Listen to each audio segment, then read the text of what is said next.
पालम शहर में एक परिवार रहता था। सब कुछ अच्छा चल रहा था, पर एक दिन एक हादसे में दोनों पति पत्नी की मौत हो जाती है। पर उनकी एक बेटी भी होती है जिसका नाम पिंकी था। पिंकी बहुत छोटी थी। अनाथ होने के बाद पड़ोसी उसके चाचा चाची को पिंकी की जिम्मेदारी उठाने को कहने लगते हैं। समाज से बेबस होकर मजबूरन वे लोग पिंकी को अपने पास रख लेते हैं। चाचा चाची उसे बिल्कुल भी पसंद नहीं करते थे। पता नहीं कहाँ से ये बला मेरे मत्थे पड़ गई। सुबह सुबह उठो तो इस मनहूस की शक्ल देखो। अरे महारानी, सुबह हो गई है, उठ जाओ अब और जाके चाय बनाओ मेरे लिए।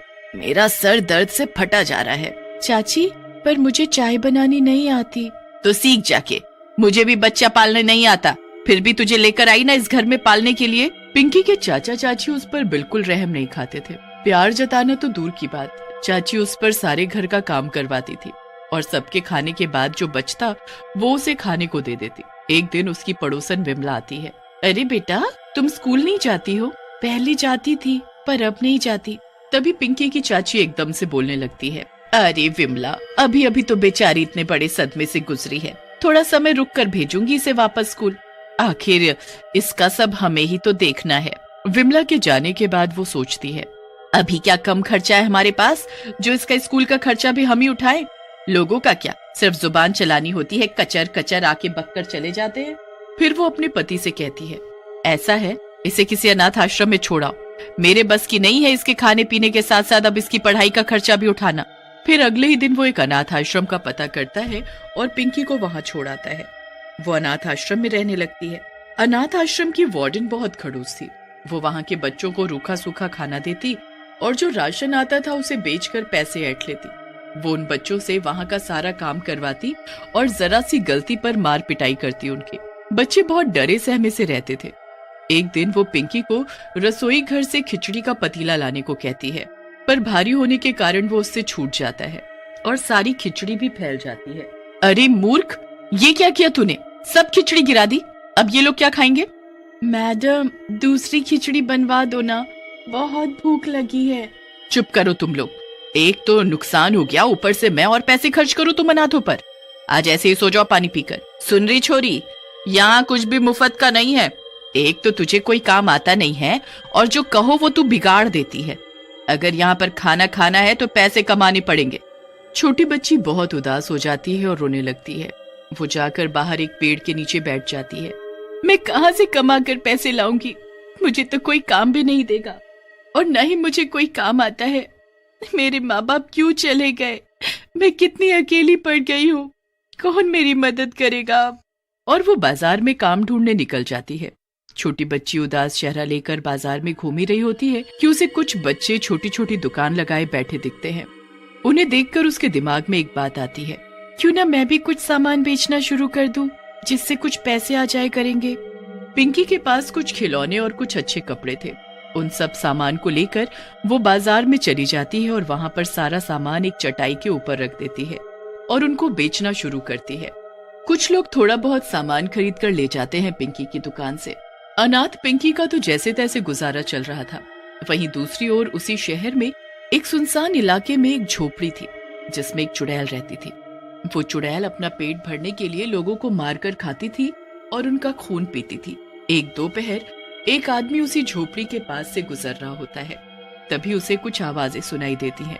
आओ हुजूर, तुमको सितारों में ले चले, चाहे कुछ भी हो जाए, तुम्हें हम लेकर जाए। आवाज सुनकर उसका ध्यान उस झोपड़ी की तरफ जाता है। वो देखने के लिए झोपड़ी के दरवाजे पर पहुंचता ही है कि तभी चुड़ैल उसे अपनी झोपड़ी में खींच लेती है और उसे मार देती है। ऐसे ही वो बहुत लोगों को मारकर अपना पेट भरती थी। ये खबर कुछ महीनों में आसपास के शहरों में फैल जाती है और लोग उस झोपड़ी के पास से निकलना बंद कर देते हैं, जिस वजह से चुड़ैल को बहुत दिनों से कुछ भी खाने को नहीं मिल रहा था। भूख से बेहाल चुड़ैल अपना भेष बदल कर घूमते घूमते पालम शहर में पहुंच जाती है। वहां पर एक बहुत बड़ा बाजार लगा हुआ था। अरे ये क्या झमेला है यहाँ, इतनी भीड़ क्यों है यहाँ आज? इतने भीड़ भड़ाके में मैं शिकार कैसे करूंगी? तभी चुड़ैल की नजर उस अनाथ बच्ची पिंकी पर पड़ती है जो कि क्रिसमस का सामान बेच रही थी। चुड़ैल पिंकी की दुकान को ध्यान से देखती रहती है और सोचती है, ये क्या बेच रही है? इन सब का क्या करते होंगे लोग? वो बदले हुए भेस में पिंकी के पास जाती है और उससे पूछती है, तुम ये सब क्या बेच रही हो और ये बाजार इतना हरा भरा क्यों है आज? अरे आपको नहीं पता, क्रिसमस आने वाला है, ये सब उसी का सामान है। क्रिसमस? क्रिसमस क्या होता है? अरे आपको इतना भी नहीं पता? क्रिसमस पर एक बुढ़े अंकल आते हैं रात को 12 बजे, जिनका नाम सेंटा क्लॉज है, और हम बच्चों को गिफ्ट देते हैं। तभी वो चुड़ैल अपने असली रूप में आती है और पिंकी की दुकान उखाड़ फेंकती है। अरे ये क्या किया? इतनी मेहनत से मैंने जैसे तैसे पैसे इकट्ठे करके सामान खरीदा था और तुमने सब फेंक दिया। मैं इतने दिनों से भूखी हूँ। मैं अपना खाना ढूंढने आई हूँ यहाँ, ना कि दूसरों को खाना देने। मैं सबका खा जाऊंगी। वैसे भी बहुत दिनों से कुछ खाया नहीं मैंने। चुड़ैल को देखते ही सब लोगों के हक्के बक्के छूट जाते हैं। पूरे बाजार में अफरा तफरी मच जाती है। चुड़ैल ये सब देखकर जोर जोर से हंसती है। भागो भागो कहाँ तक भागोगे? आज कोई नहीं बचेगा। कहीं तक भी भाग लो, कोई फायदा नहीं है। सब शिकार बनेंगे आज मेरा। फिर चुड़ैल पहले एक आदमी के घर में जाती है और उसे भी खा जाती है। फिर वो गुस्से में दूसरे घर में जाती है और छत में आग लगा देती है और एक बूढ़ी औरत को खा जाती है। ऐसा करते करते वो आगे बढ़ती है और पूरे शहर में धीरे धीरे लोगों को मारने लगती है। किसी का हाथ कहीं फेंक देती है तो किसी के कटे पैर कहीं पड़े मिलते हैं। पर जो लोग घरों में सोए पड़े थे उन्हें पता ही नहीं था कि ये रात कितनी भयंकर बीत रही थी। तभी उस घर की छोटी बच्ची आसमान में चुड़ैल को उड़ते हुए देखती है और चिल्लाकर बोलती है, मम्मी मम्मी, वो देखो, आसमान में कोई उड़ रहा है। कोई पक्षी होगा बेटा, और कौन उड़ेगा? नहीं मम्मी, अरे ये तो चुड़ैल है, कितनी डरावनी है ये। और वो जोर जोर से चिल्लाने लगती है, बचाओ बचाओ, हमारे शहर में चुड़ैल आ गई है। तभी चुड़ैल जोर जोर से हंसने लगती है और अपने मुंह से आग निकालती है। सभी यहाँ से वहाँ भागने लगते हैं। ऐसा करते करते वो एक घर के पास से गुजर ही रही होती है कि उसे किसी के रोने की आवाज आती है। वो पीछे मुड़कर देखती है तो वहाँ पेड़ के नीचे एक छोटी सी बच्ची बैठी थी और फूट फूट कर रो रही थी। अरे मेरे डर से सब यहाँ वहाँ भाग रहे हैं। मेरे खौफ में लोग परेशान हैं। पर ये कौन है जो इतने आतंक के बाद भी एक ही जगह बैठी हुई है? चुड़ैल उस बच्ची के पास जाती है और उससे पूछने लगती है, क्या तुझे मुझसे डर नहीं लग रहा? सब मेरे खौफ से डरे हुए हैं और तू यहाँ बैठकर रो रही है। वो छोटी बच्ची वही पिंकी थी। चुड़ैल की शक्ल देखकर वो उसे पहचान जाती है। मैं क्या करूँगी घर के अंदर जाकर, और कैसा डर? और मैं आपसे डर भी खाऊं तो किससे जाकर बोलूं कि मुझे बचाए आकर? चुड़ैल ये सुनकर एक पल को सोच में पड़ जाती है। क्यों, तेरे माँ बाप कहाँ हैं? उन्हें तेरी चिंता नहीं है क्या? मेरे मम्मी पापा एक हादसे में खत्म हो गए और मेरे चाचा चाची ने मुझे अनाथ आश्रम भेज दिया। वहाँ की मैडम कहती है कि वो फ्री में खाना नहीं देगी, इसीलिए मैंने कुछ सामान खरीद कर दुकान लगाई थी। अब मेरे पास न पैसे हैं मैडम को देने के लिए और ना ही खाना है खाने के लिए। मैडम ने मुझे सजा के तौर पर रात भर आश्रम से बाहर रहने के लिए बोला है। तभी रोते रोते पिंकी के हाथ से एक तस्वीर गिर जाती है। चुड़ैल उस तस्वीर को उठाकर देखती है। उसे वो चेहरे कुछ जाने पहचाने से लगते हैं। वो पिंकी से तस्वीर के बारे में पूछती है।